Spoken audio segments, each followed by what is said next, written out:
Hi, welcome to the Anniston Museums and Gardens. My name is Sarah, I'm the Assistant Director, and I'm joined today with Tommie Goggans, who is going to be a part of our 41st Annual Black Heritage Festival. Now, Tommie, if you would, just introduce us to the group and let us know a little bit about yourself. So, my name is Tommie Goggans. I am an investment advisor. I own a small investment advisory firm, Goggans Group Inc. Been here in Anniston probably since maybe 2008 or so. I'm fairly civically involved in a lot of things here. Just believe it's important to give back to the place that gives to you. And so I'm an investment advisor. I'm a father, a husband and a father of 8 children. I have 4 boys. I did not know you had 8 children. Okay, wow. yes. In fact, most people know me as the guy that has 8 kids. So I gotta add that to your title now. Yes, so I have 4 boys and 4 girls. I like the even split. Yes, all planned out. It was all planned out from the very beginning. My oldest son is 23, and then my youngest is also a son, Patrick, and he is 9. So I'm gonna be at this for a while. So let's talk a little bit about your involvement with the Black Heritage Festival. Okay. Now, you have been involved for several years. I know personally I've been helping with it for 5, and I've worked with you for 5? Has. Wow, okay, time goes by fast. It does, it does. Yeah. But you have a different role this year. You have typically been our MC. Yes. And you get on the mic and you announce the students' names. Yes. You also thank all of our sponsors. You keep the event rolling. Yes. You keep it smooth for us, and we genuinely appreciate you. But we don't really need an MC this year. No, we do not. Yeah, so, but we love you, and we have to have Tommie Goggans involved. Well, thank you. I appreciate that. We said we gotta have Tommie as a judge, right? Yes. How do you feel about being a judge this year? So, it's going to be different.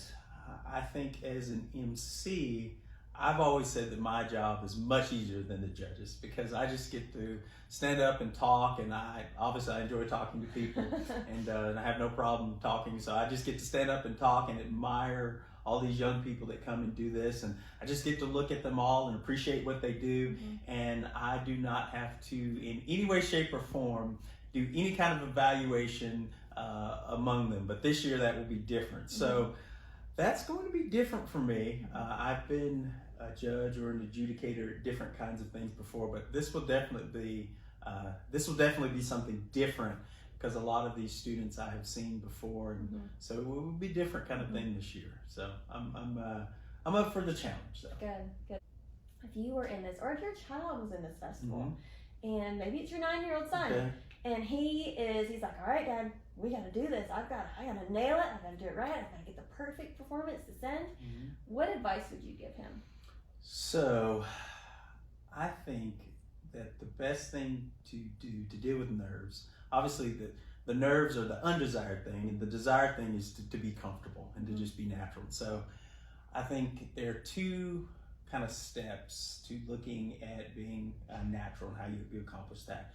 Part of that is just preparation. The more you are prepared, the more you're familiar with your lines, whether you're doing acting in community theater or something like that, or in this case where you're doing an oration or something like that, the more familiar you are with your lines, then the more that's subconscious in the back of your mind, and you're not thinking about that as much.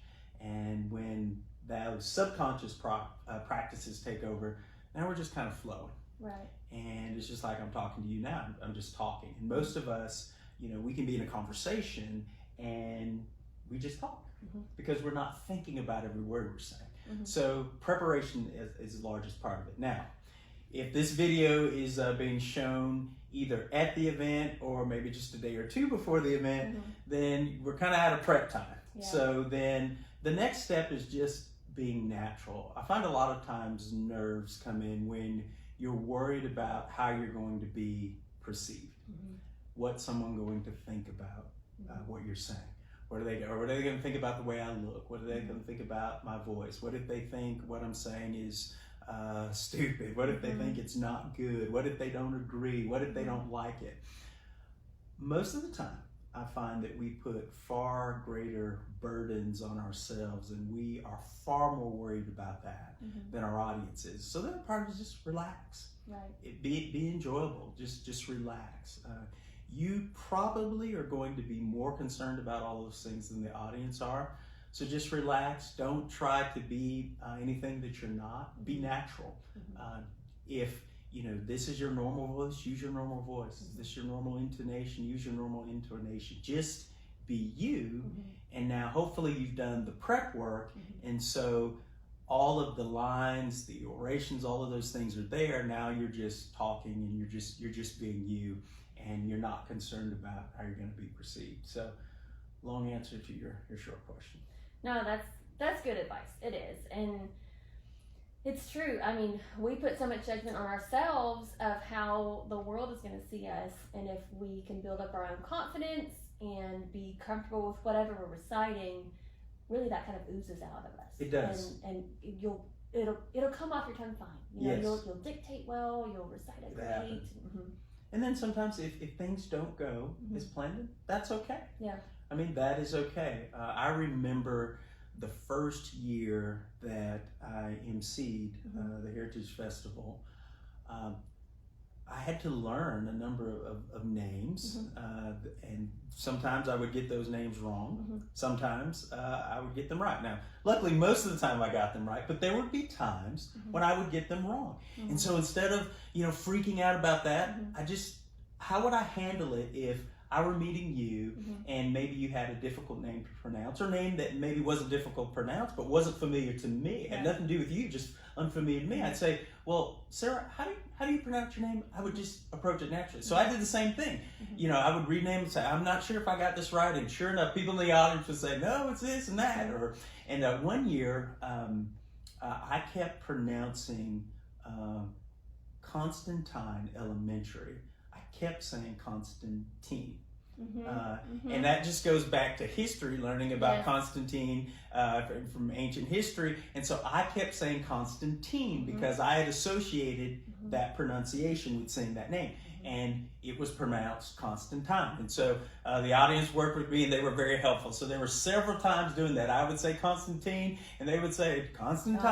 Yes, and so finally, I finally got it. And after that, I was able to deal with it just fine. So a lot of it is just, don't take yourself too seriously. It's okay if you make mistakes. We all make mistakes, and nobody gets it perfect all the time. That's one of the beautiful things about being human. Yes. Is we all make mistakes, and we can all learn from them. Yes, we all can.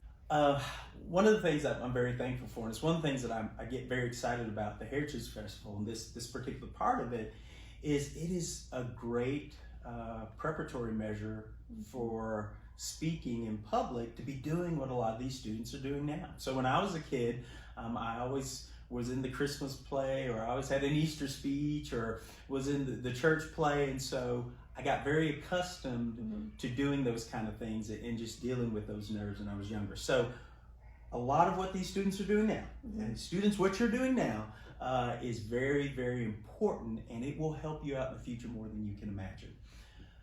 When it comes to public speaking, there are times when I am nervous, and it's a lot of times for the reason as I talked about earlier. I'm worried about things. Maybe I'm worried about how what I'm going to say is going to be perceived. Maybe worried about that maybe I don't have a good understanding of the audience. So sure, there are nerves. I've learned just to, and it's not because I'm so great, it's just practice makes, practice, you get better at something when you practice it. So I've just been able to put those nerves kind of aside. Bury them, and then just still, move forward. So I would say that when it comes to public speaking, I think most people have a concern. It's because either they're worried about what they're going to deliver and what they're going to say, or they're just worried about how they're going to be accepted. And if you just put all that aside and just be you, I mean, let's be real. You are who you are. And if whether I'm having a conversation with you here, or I am speaking at the Super Bowl. Mm-hmm. Either way, I'm Tommie You're Goggans. still Tommie. Yeah. I am who I am. Yeah. I'm not going to change. Mm-hmm. And if you liked me before, hopefully you'll like me after. If you didn't like me before, you may not like me after. It just doesn't matter. Yeah. So just be you, relax. At that point too, here's another thing. Either at that point, you either know what you're going to say or you don't know what you're going to say. Mm-hmm. If you don't, then let's focus on the things that you are really comfortable with and go with your strengths. And then some of that is just this style as well. I like to give you long answers to short questions. It's fun. But a lot of it is style. So for example, my style in public speaking, I'm not somebody that writes down everything I say. I will normally, oftentimes, have just one or two words that just trigger me because that'll get me in conversation mode and I can talk about something forever. As you can see, I can go on and on. So, but if I flip that, if I've made the mistake before of writing down everything I would say. I so relate to you right yes, now. Yes. And it is a train wreck. And because so much of my style is just flow and I'm just going with how it feels. And so I'm sitting there trying to read everything I wrote. Maybe I wrote it earlier, I wrote it several days earlier, and it's hard for me to get back in that mode. Because it's not natural. It's not natural. And so there have been times that someone would look at me and say, goodness, can this guy put two sentences together? What? I can't. Yeah. And it's because I'm reading it. So what I've learned is that I typically do not write down anything unless there's a specific quote or something like that I want to refer to. And then if I haven't memorized it, I don't try to act like I memorized it. I will look down at it and say, hey, I want to read this quote. Yes. Or so-and-so said this I thought was interesting. So a lot of it is just style and then just being comfortable. Well, thank you so much for coming out and joining us today. You're welcome. We are very excited to announce our winners. And so you, Miss Georgia Calhoun, and our other judges will be joining us on Saturday, February 20th. We will review all of our beautiful orations that we have. They'll be organized by category, and again, same categories: pre-K, K through 2nd, 3 through 5, 6 through 8, 9 through 12, and then groups. We've limited our groups to be able to social distance within the video. But we will judge them by category, just like we always have. And then we will announce the winners on that day on Facebook with Miss Georgia Calhoun. Nice. And we will go from there. So good luck, students. If you have any questions, please let us know at Anniston Museums and Gardens. It's 256-237-6766. Feel free to email me at sburke, BURKE, @annistonmuseum.org. And Tommie, we will see you next Saturday. Look forward to it. Have fun.